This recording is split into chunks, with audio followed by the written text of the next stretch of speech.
am back again to introduce our first provocateur. We could not have selected a better person to start us off on our 75th anniversary. It is a colleague, a friend, and we actually work together at the Kennedy Center. We never see each other, so this is a rare opportunity for us to be together. His name is Mark Bamuthi Joseph.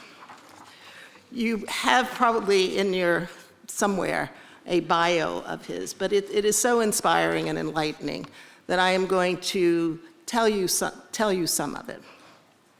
Mark Bamuthi Joseph, he goes by Bamuthi, and soon I think that will be the only name that he uses. He's a spoken word artist, he's a writer, a librettist, a cultural strategist. In 2017, he was named a TED Global Fellow, an inaugural recipient of the Guggenheim Social Practice Initiative, and an honoree of the United States Arts Rockefeller Fellowship. He is also the winner of the 2011 Herb Alpert Award in Theater and an inaugural recipient of the Doris Duke Performing Arts Award. In the spring of 2022, he was elected into the American Academy of Arts and Sciences. An internationally renowned cultural strategist, Mr. Joseph has lectured in 25 different countries, and his TED Talk, You Have the Right, R-I-T-E, has been viewed more than 5 million times. Bamuthi has most recently completed commissions for Yale University, the Albany Symphony Orchestra, the Minnesota Orchestra, the New Jersey Symphony Orchestra, and the Washington National Opera. His new opera, Libretto, Watch Night, actually premiered here this fall as part of the opening of the Perelman Theater, which he did with Bill T. Jones. He's also collaborated with New York City Ballet Associate Artistic Director Wendy Whelan and is working on a program now. An emergent on-screen talent, he is among the featured performers in HBO's screen adaptation of Between the World and Me by Ta-Nehisi Coates. He currently serves as the Vice President of Social Impact and Artistic Director of Cultural Strategy at the Kennedy Center. A proud alumnus of Morehouse College, Bamuthi received an honorary doctorate of fine arts for the second time, this one from Middlebury College in the spring of 2023. I have to tell you that in 2021, we invited Bamuthi to, this was during COVID times, to be one of the panelists on one of our programs. And he was very, very popular. So he really is backed by popular demand because people said to us, get that guy again. And so that's exactly what we have done. It is my very special pleasure to bring on Mark Bamuthi Joseph.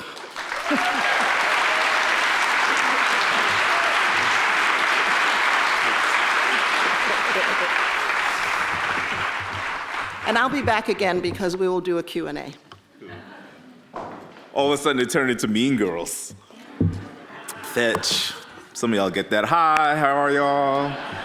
Everybody's cool, hello, aloha, chilling, hey, how you doing? I stand before all of you today having received the tremendous privilege of opening your conference. I think some of you might be well within your rights to be suspicious of an artist that any institution would trust. In balance with that suspicion, I invite you to share with me the shared stakes of the outlier. Artists are that. We are the stewards of the outer edges of the public imagination. To underscore the importance of the significance of that stewardship, a friend of mine texted me the other day that she hadn't been in person at ISPA since 2020. We agreed that since that time, we don't necessarily recognize the world we're living in anymore, but we absolutely recognize the performing arts industry. And that is a problem. Altering the arc of culture takes artistic heart. In fact, we might want to ask ourselves if our work not only feels exciting, but courageous. Like on a meter between 0 and Harriet Tubman, how courageous is my work? Few of us in this room have the luxury to do our work without asking that question. My name is Bamuthi. I'm Anne-Marie Del Torre's grandson. I'm Makai Rising's father. My people come from the unceded territory of the Taino people, which is presently known as Haiti. I currently live in the unceded territory of the Ninachak people, presently known as Washington, D.C. By virtue of my body, my citizenship, and my relationship to institutional power, I identify as both privileged and hunted. At that intersection, my work is less about safeguarding artistic freedoms and more about the design of freedom itself. Before I worked at the Kennedy Center as a vice president, I worked there as a commissioned artist. I think I see my friend Jordana up there. She produced this shit. Love you, girl. This is me in the Kennedy Center's Terrace Theater in 2009. My body doesn't do this anymore. But I would like to think that how I administer looks like this. Clean and gyroscopic and dynamic. The Kennedy Center's commissioned 4 evening-length works of mine since 2009. Our relationship is born of artistic belief. The provocation embedded in our conference theme suggests a gap between who we said we would be and who we've proven ourselves to be. The subtext of the bridge metaphor is that art can heal cultural rifts, but respectfully, I'm not looking across the way at a paradigm that seeks to erase me or kill my children and then build a bridge where we meet in the middle. My art isn't a bridge to the America that has elected rotten behavior as its moral compass. It is a socket inviting all who wish to be charged to plug in. It is a battery. Before I cede the stage today, I want to speak to you of 2 things. How we power a transformative future and the currencies of redemption. Not the future of design, but how we design the future. Not the currency of manufacture, but how what we manufacture is redeemed. The future. And the units of cultural redemption, the specter of equity, and the parameters of social transformation. So to begin, some questions of value.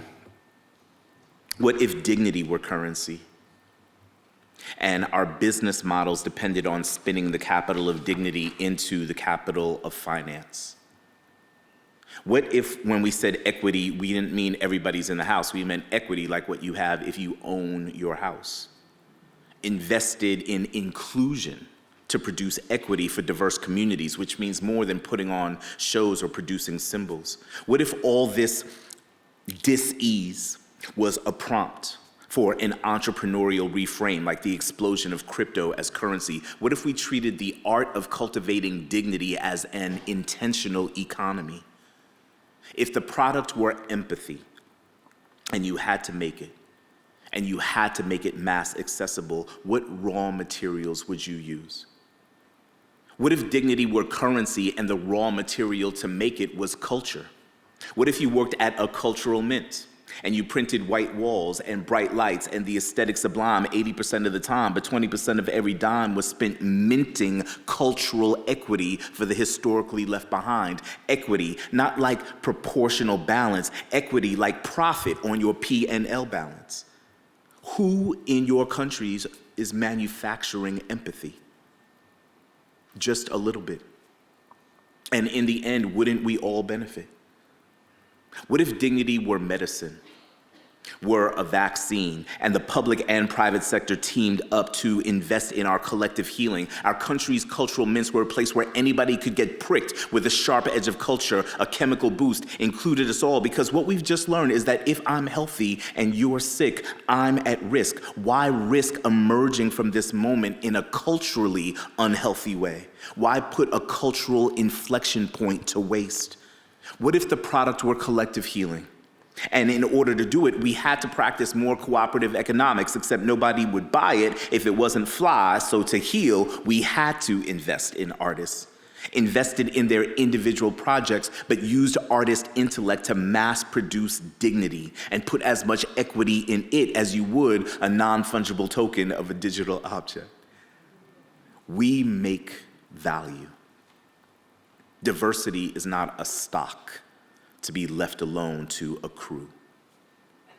Diversity is a paper-thin bill that you gotta keep stacking, or else you're not serious. What if you were making a city? My friend Deborah asked, how many great artists does it take to make a great city? How many artists does it take to make any country great? If you had equity stakes in empathy, who would you invest in first? In the ecosystem of cultural production, what if we all win if we all win?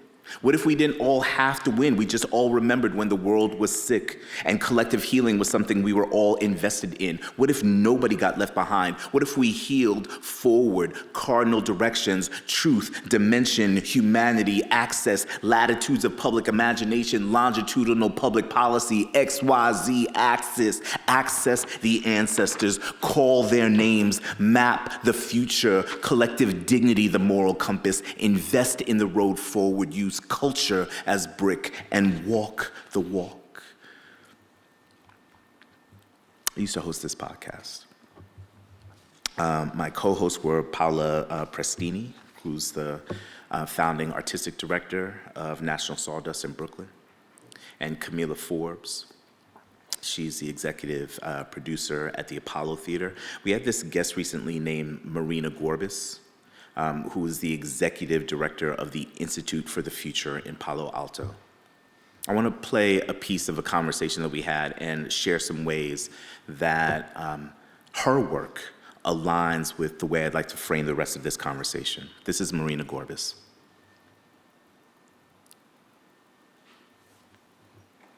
Can you just talk maybe a little bit about how you define variations in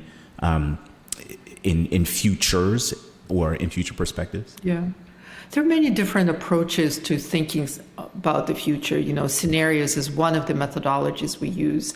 And particular methodology we use is called alternative futures methodology that actually comes from Dr. Data, who is a futurist and was teaching at University of Hawaii at Manoa.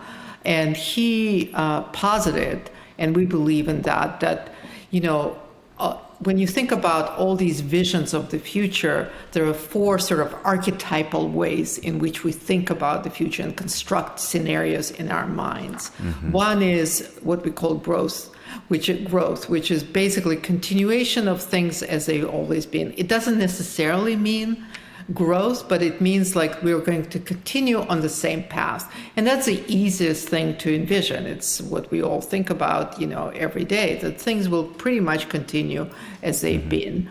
The other sort of archetypal scenario is collapse. So something is really falling apart, something is breaking. It could be a system or a subsystem. Now we're talking about climate collapse and things like that. So interesting enough, a lot of people love envisioning collapse because things are complex. We live in a very complex world and it's hard to change. So why don't we just start anew? We just destroy what's there and build something new. The other one is constraint. So you're operating under the environment of some form of constraint. So now we're talking about resource constraint, like water shortages and things like that, where you need to constrain your behaviors. There's a limitation. And my favorite one, and really the one that's the hardest for people to think about, is transformation, where we're really moving into something very, very different. We're not destroying it, but we're transforming into something new. And that's the hardest one for people to envision, mostly because when people think about the future, what's difficult about it is that they base it on their own personal experience. And let's take a lifespan, you know, at most 100 years about, right? And so we kind of come to believe that everything that we do and how we behave and how things work is kind of, that's the only way to be in the world, right? Like almost like preordained. This is what it is, We go to work from 9 to 5. We take vacations for a month, We do this. The school is followed by maybe college, by work, and all of these things. So we think in these sets that are very sort of deterministic in some way. And when you think about transformation, you really have to put yourself into some very other space. And that's why artists are so important. I always say that artists are futurists, just inherently futurists, because artists are able to envision something that we have not experienced, that may not exist, or they have to reformulate it in a very substantial way. Right.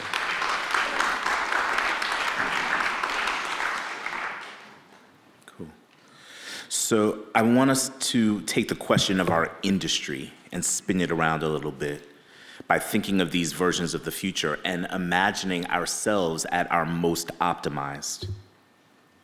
Are we constrained? Are we collapsing? Are we growing? Or at our most optimized, are we transformative? What do culturally transformative arts professionals think about equity? What does it mean to presently invest in a transformational cultural future? What's the relationship between present solvency and social justice? My work at the Kennedy Center is to think about this in a systemic way. So I often use this metaphor of the iceberg and the iceberg that is white supremacy. So much of that particular social pathology is marked by things that we can see, swastikas or racist jokes, but the bulk of the behemoth of white supremacy and many social pathologies lives beneath the surface. My work is to think about the way that organizations use mission, vision, and values to create a different kind of pyramid. We talk about 4 Ps. We talk about a pipeline, those who are holding us financially and ethically responsible. We talk about a pedagogy, which is really the core of the work. Do we have a theory of change? And out of that base, that's where our programs emanate from, and eventually a profile. Looking at it a different kind of way, the profile, which is what many of us are forced to focus on, is the thing that comes last.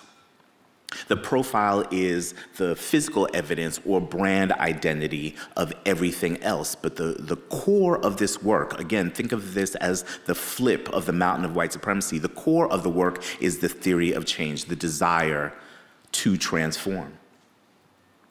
Now, most of our organizations may have mission statements, but few of us have theories of change. We have self-referential vision statements, but we don't have an externally facing social vision. The result is an approach to diversity and equity that's kind of like an inversion of the pyramid that I just shared. With regards to diversity and equity, think of the other side of the 4 Ps as 4 Qs or 4 questions. People ask at the bottom of the pyramid, how do I get folks of color to come? How do we get them to belong?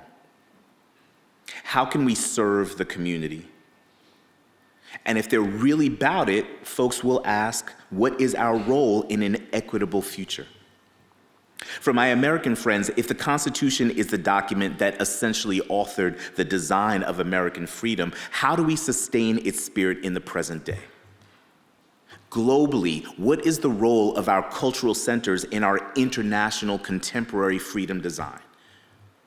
My theory is that if you want to successfully answer this first question, how do you get people to come, you actually have to ask yourself the last question.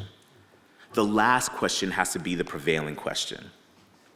I made this for y'all music motherfuckers out here. Because a lot of y'all are asking, how do I get people in the front door? That's not the right question. Some of you are asking more developed questions. How do I get them acclimated? Some of you are asking the more sophisticated and prevailing question, are we community-centered? But the right question is, what is our role in the creation of an equitable future? How do we make equal stakes? Now, I should note that I have all these highfalutin ideas, but I have to make them make sense at the Kennedy Center. Go ask Alicia Adams, dog. We have to do this work of artistic disruption in the context of federal bureaucracy. Co-joined practices funneled through the lever of a $250 million arts business federally tied to some version of the American social contract. Art is oxygen for the lungs of the body politic, and the Kennedy Center is rare air. Our job is to remember that some of us can't breathe. What is urgently missing right now in our public discourse is inspiration. Who authors freedom narratives in our society? Who inscribes joy or hope or respite into our public narratives about ourselves and our democracy, if not artists? When you look for inspiration in your personal life, do you turn on Aretha Franklin or do you turn on C-SPAN? Can our democracy survive without inspiration or belief? Our work is to make inspiration systemic. When you live in Washington, D.C., like I do, you quickly learn that the artists are the actual politicians, and all these politicians are just performance artists.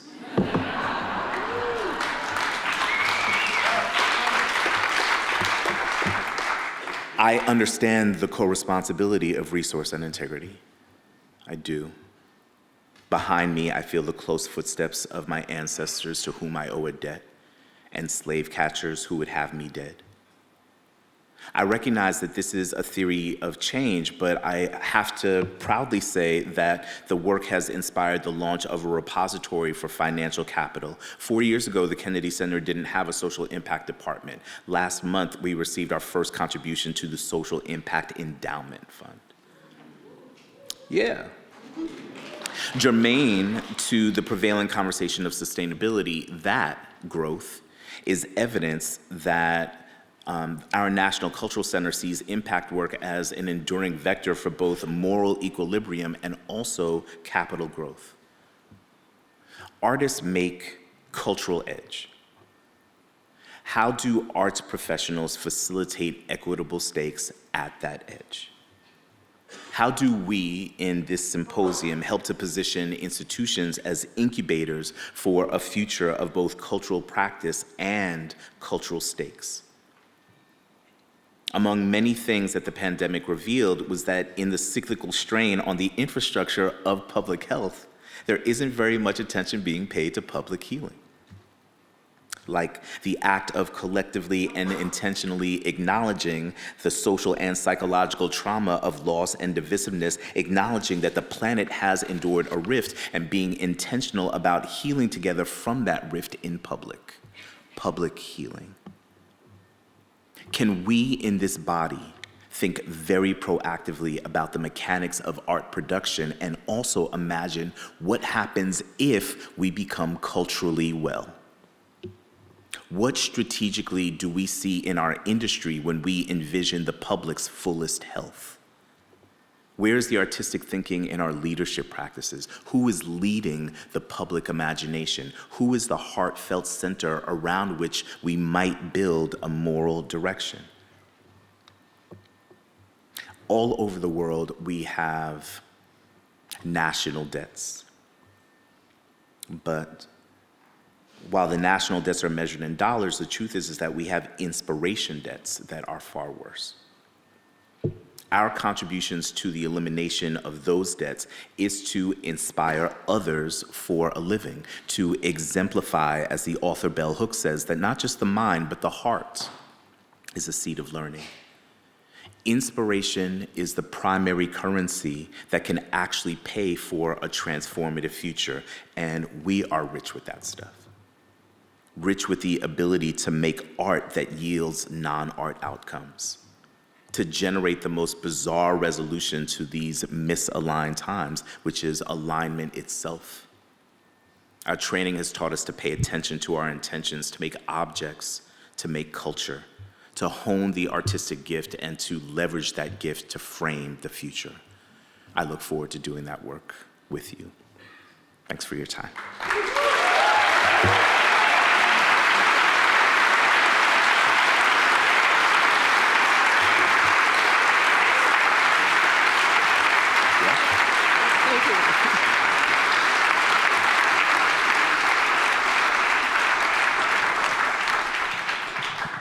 Thank you so much, Mark. You've given us so many things to think about. You've given us so many words. You've given us poems that talk to very important issues. One thing that you said that struck me had to do with powering a transformative future. Can you talk a little bit more about what that means and what is transformative leadership? Yes. Go on. Yeah. I lived and worked in the Bay Area for a long time. And we used to talk about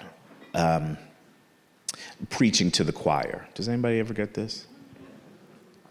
And I used to say, we don't preach to the choir, we galvanize the committed.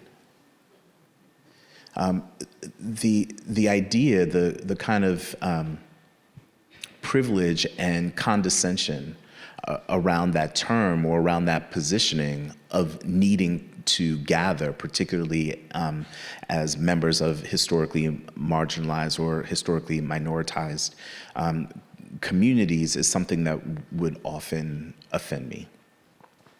So I thought about why it is that I need to gather with my folks. And I also thought about gathering with my folks to problem solve in an intentional way. This idea of intentional community design. You know, here in this audience, it's been said any number of times, just the intellectual capacity and creative breadth in this audience is tremendous. What happens when we leave? And that concentration of energy disperses and becomes disparate. And how can we as curators, as organizers, think a little bit more intentionally about cohering the energy that's in a room like this? We curate dances, we curate music, we curate theater. How do we intentionally curate community? And what aspect of our organizational or institutional budgets is allotted to the intentional curation of transformational leadership?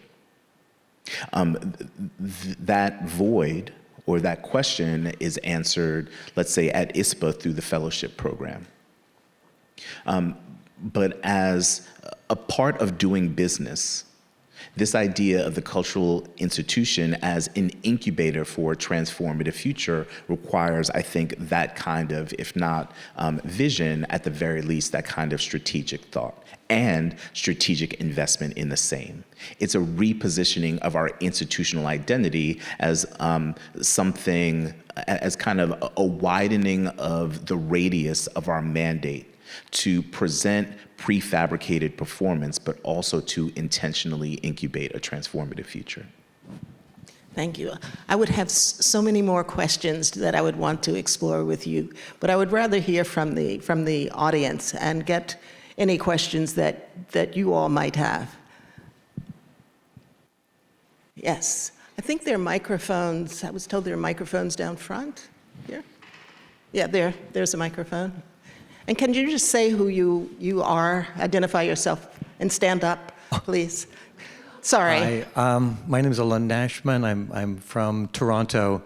I'm a creator. And I love your use of language. You started with a reframe of one of the most bandied terms of our time, equity, not in the sense of equal time at the mic, but equity in the sense of ownership and profit sharing. Can you say a little bit more about this reframe of equity in the cultural sector? Yeah.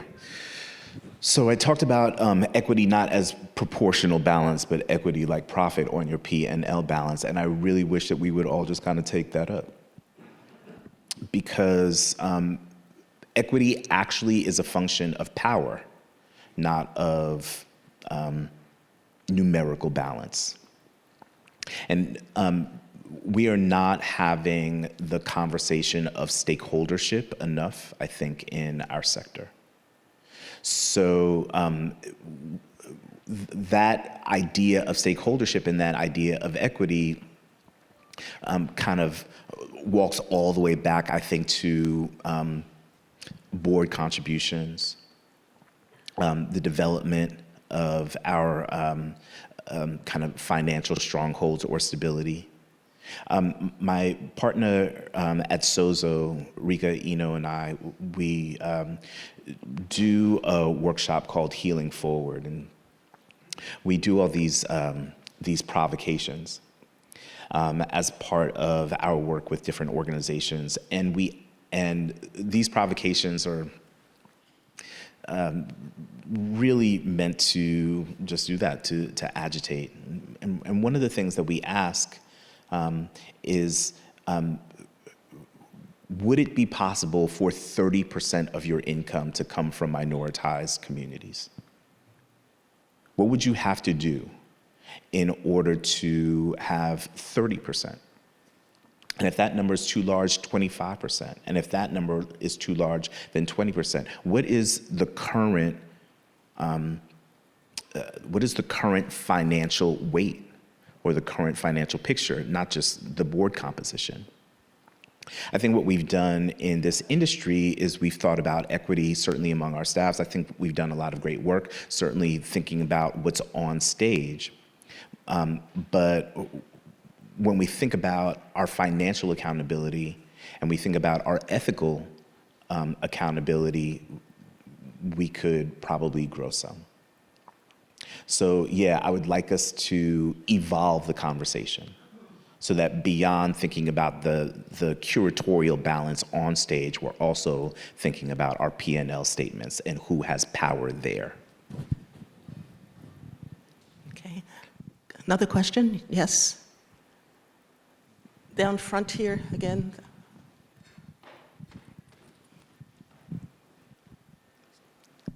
And again, can you stand and say who you are? It's just helpful for us to know. Hi, I'm Simon Hinton from Merrigong Theatre Company in Wollongong in Australia. It's really thought-provoking and really inspiring what you've said to us today. But I guess I was thinking about how innovation, revolution, transformation don't usually happen at the center of things. They happen at the fringes and underground and often sort of invisible settings. And then how then do we think about the work that a major institution like the Kennedy Center is doing in this way? And I guess how do you reconcile the idea of that impact investment being placed at the center of things rather than at the fringes? Yeah, it's a great question. The work is always happening at the fringes. I think of the Kennedy Center, don't tell our boss. I think of the Kennedy Center as a redistribution network. So the idea is to gather resources and to identify what I call a creative ecosystem of leaders from around the country and from around the world that are working in prison abolition or are working in mental health services for mothers, or are thinking about artificial intelligence framed through the lens of historically stigmatized communities.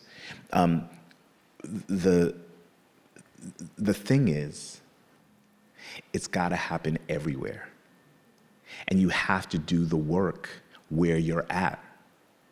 And I think what a lot of folks of privilege do, and this is why I talk about being privileged and hunted, is we say, well, innovation, I'm at a place where social revolution typically doesn't happen. I mean, look, the revolution isn't going to happen in this room. We're all adults. It is more likely going to come from our children. And when I say, revolution, I don't mean, anarchy in the streets. I mean the kind of innovation and the change and certainly the cultural transitions that you're describing. It will come from the next generation. How do we protect them? How do we incubate them? Are we, as part of our curatorial design, allotting resources to finance them? An approach, just regarding your question, might be to invest solely in the aesthetic sublime, in the kind of preordained excellent. But again, thinking about equity and thinking about balance, you have to do the work where you are. So it's just as important to seed resources in as wide a cultural radius as possible. Otherwise we're not doing our jobs. We have a clock up here that says stop. But Mark, Bamuthi, you have given us a lot to think about, and just want to thank you for being here. And I think you've provoked us. So thank you. Thanks so much, y'all.